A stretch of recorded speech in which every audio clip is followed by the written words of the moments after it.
Whatever somebody said today, they said, oh, well, if the president wants to do it really quickly, after that he'll get bored. I don't get bored.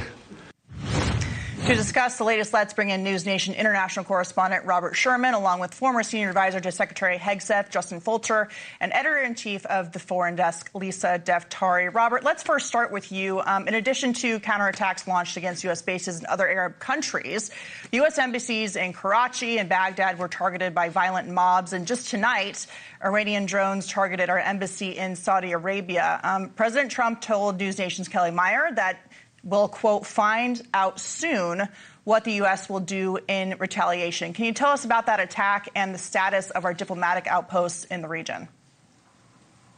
Yeah, I mean, what I would say here, Katie, is that, I mean, you've just seen so much indiscriminate fire that has come from Iran that it has put U.S. service members around the region, civilians as well, under inherent risk. What happened in Saudi Arabia was a pair of drones, Shahed drones, which Iran heavily utilizes, these cheap suicide drones, fired those at the U.S. Embassy in Saudi Arabia. Thankfully, nobody was hurt, and you're just talking about material damage.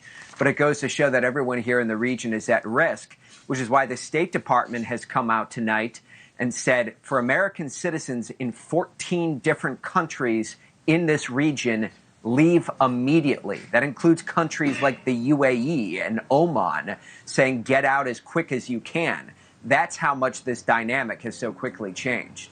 Yeah, we're going to have someone on later in the show to talk about rescue operations in the private sector in addition to what the government is doing. Lisa, President Trump said the U.S. would likely remain involved for the next month or so. He also said that we were ahead of schedule. It's pretty remarkable, the thousands of targets that were taken out over the last 48 hours. Of course, this is on the heels of criticism that American involvement in the Middle East causes lots of problems. Let's listen to this and get your response.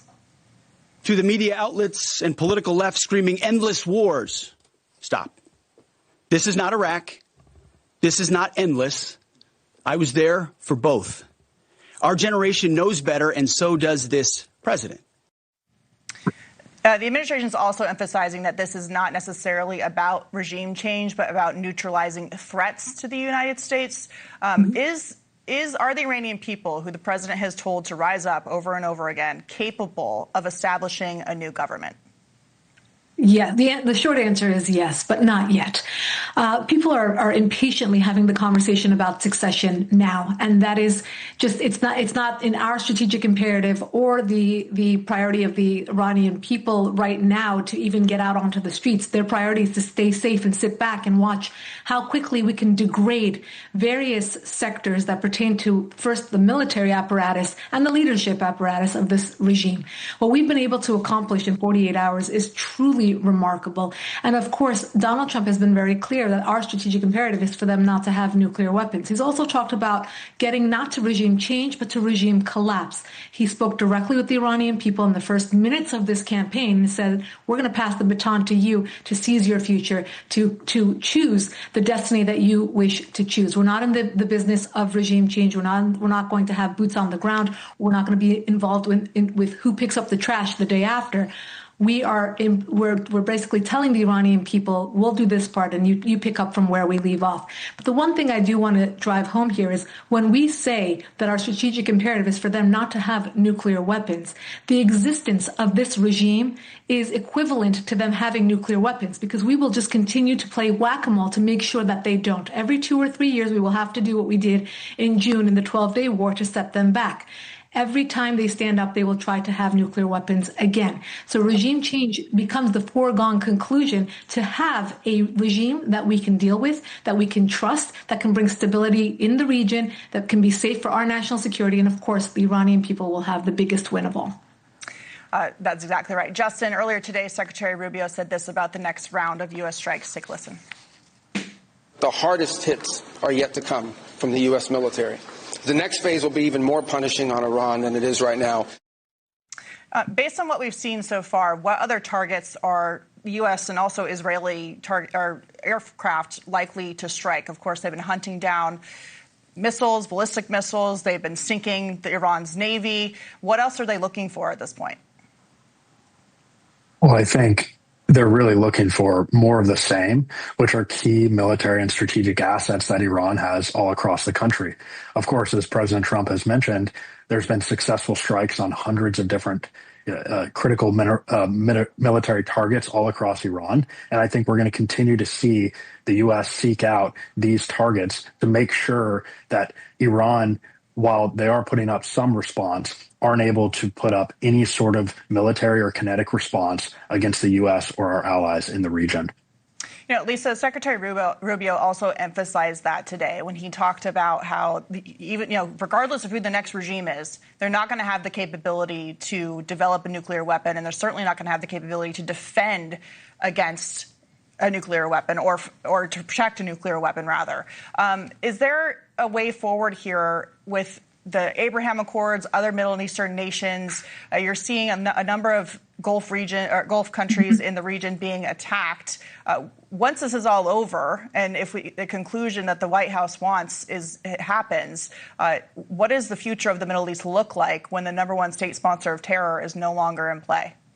Right. So we saw in the first Trump administration, and there was a maximum pressure campaign to diminish Iran's regime, while at the same time, Trump was able to get the Abraham Accords through, bringing together, really pivoting the Middle East towards a future of prosperity, bringing together the moderate Arab states together with Israel. Now, what the Iran regime has done has completely backfired. They're firing into the neighboring Arab states, believing that if they escalate this war and create the impression that we're headed towards World War III, well, then there will be so much pressure on Donald Trump to either pull back or to have a ceasefire and to stop this campaign. But I think the opposite will happen. These Arab states will become so motivated to pivot, to move away from anything that has to do with extremism, to move towards the West, to move towards Israel, and to really keep this extremism outside of their own borders. We've already seen it very successfully work in private and public sectors through the Abraham Accords, and I think more of these countries will become signatory as a result of what we're seeing right now. Yeah, Justin, just real quickly, you're seeing the regime targeting tourist sites in the UAE. You're seeing them targeting a number of civilian places in Saudi Arabia. These countries don't necessarily have the same type of missile defense as a country like Israel does, for example. There's a huge risk here to these countries, and now they're the recipients of these Iranian attacks. What are your thoughts about how they'll react in the long term? Well, I think this is really a regional strategic reset. As we've seen, Iran has, frankly, out of an act of desperation, is now targeting civilian targets and infrastructure all across the region. I don't see how this can do anything but inflame these neighbors in the region. And frankly speaking, I don't see how this does anything other than unite alongside the coalition with the U.S. and Israel. All right, well, we appreciate your insight on this historic operation as it continues to unfold. Robert Sherman, Lisa Daftari, and Justin Fulcher, thank you so much for joining me tonight. Thank you. Thank you.